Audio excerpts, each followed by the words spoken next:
से याद कीजिए, पल पल प्रभु को प्यार से याद कीजिए।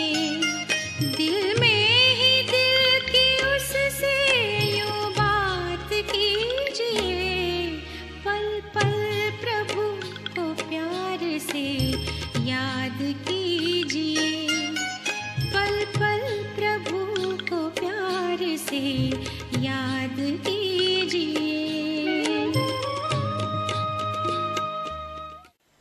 ओम शांति, ओम शांति।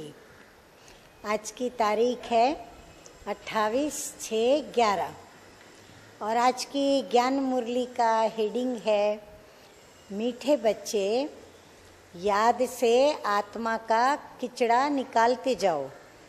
आत्मा जब बिल्कुल पावन बने तब घर चल सके, क्योंकि बाबा आए हैं हम बच्चों को घर ले चलने के लिए।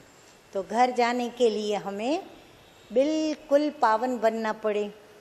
प्रश्न है आज का, इस अंतिम जन्म में बाप के किस डायरेक्शन को पालन करने में ही बच्चों का कल्याण है?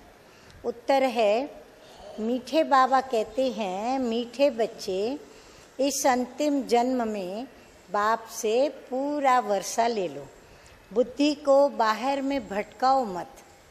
हाँ, श्रीमत बाबा हमें दे रहे हैं, विष को छोड़ अमृत पियो, माना 5 विकारों का विष छोड़ करके और ज्ञान अमृत पीना।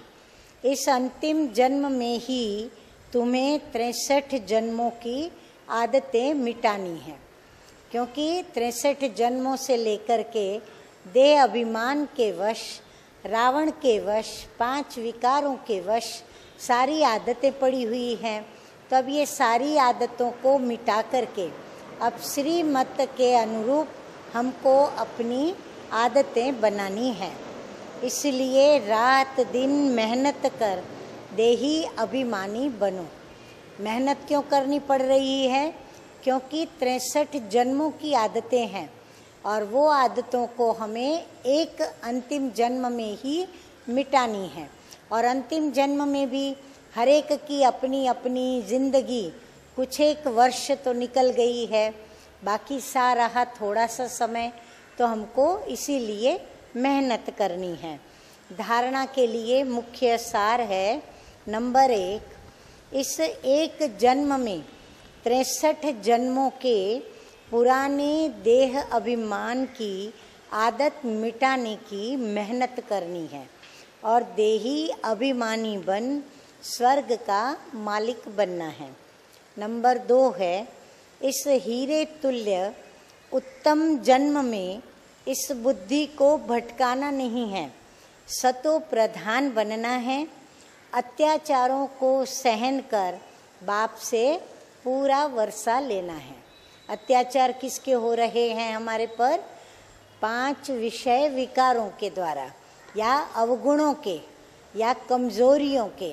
तो ये जो भी अत्याचार हमारे पर हो रहे हैं उसको हमें मिटा करके, सहन करके, सामना करके और बाप से पूरा पूरा वर्षा लेना है। वरदान है आज का, बाप दादा कहते हैं, मैंपन के बोझ को समाप्त कर प्रत्यक्ष फल का अनुभव करने वाले बालक सो मालिक भव। मालिक बन के राय दें और फिर हम बालक बन जाएं। फिर जो सभी डिसीजन लेवे, निर्णय लेवे, हम उसको मान्यता दें, अर्थात जी हजूर करें, उसको मान लें। जब किसी भी प्रकार का मैंपन आता है तो बोझ सिर पर आ जाता है, लेकिन जब बाप ऑफर कर रहे हैं कि सब बोझ मुझे दे दो, कितने हमारे सौभाग्य हैं कि बाबा हमें बोझ भी कोई रखने नहीं देते। बाबा कहते हैं, मीठे बच्चे, लाडले बच्चे, सारे बोझ मेरे को दे दो, आप सिर्फ नाचो और उड़ो। फिर ये क्वेश्चन क्यों कि सर्विस कैसे होगी, भाषण कैसे करेंगे? आप सिर्फ निमित्त बनकर निमित्त स्वयं को समझकर कनेक्शन पावर हाउस से जोड़ करके और बैठ जाओ। बाबा कहते ये मत सोचो ये कैसे होगा, ये क्या करें, कैसे करें। बाबा कहते नहीं, आप पावर हाउस से कनेक्शन जोड़ो और बस बाबा के ऊपर सब छोड़ करके बैठ जाओ। आप ही करण करावन हार स्वामी कराएगा और हम निमित्त बन करके करेंगे। दिल शिकस्त नहीं बनो तो बाप दादा स्वतः ही सब कुछ करा देंगे।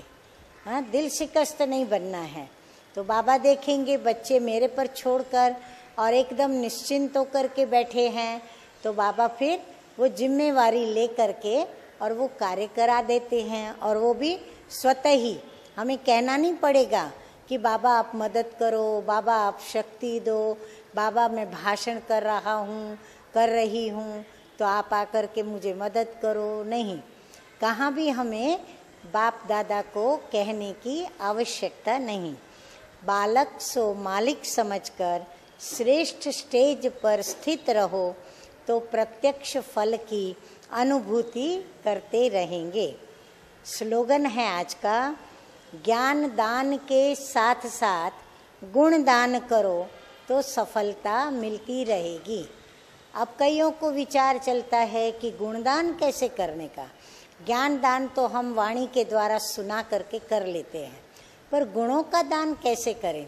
तो गुणों की बात ऐसी है कि हम ऐसी धारणा करें जो हमारी गुणों की धारणा देख करके और वो सिर्फ प्रेरित न हो, उन्हें अच्छा लगे इतना ही नहीं, परंतु ऐसे प्रभावित हों कि वो गुण धारण किए बिगर रह न सके। हमारे गुणों का इतना उनके ऊपर प्रभाव पड़ना चाहिए, प्रैक्टिकल व्यवहार में आ जाए, कर्म में आ जाए। अच्छा, मीठे मीठे सिकी लदे बच्चों प्रति माता पिता बाप दादा का याद प्यार और गुड मॉर्निंग। रूहानी बाप की रूहानी बच्चों को नमस्ते। रूहानी बच्चों का रूहानी बाप दादा को याद प्यार, गुड मॉर्निंग और नमस्ते नमस्ते। ओम शांति, ओम शांति।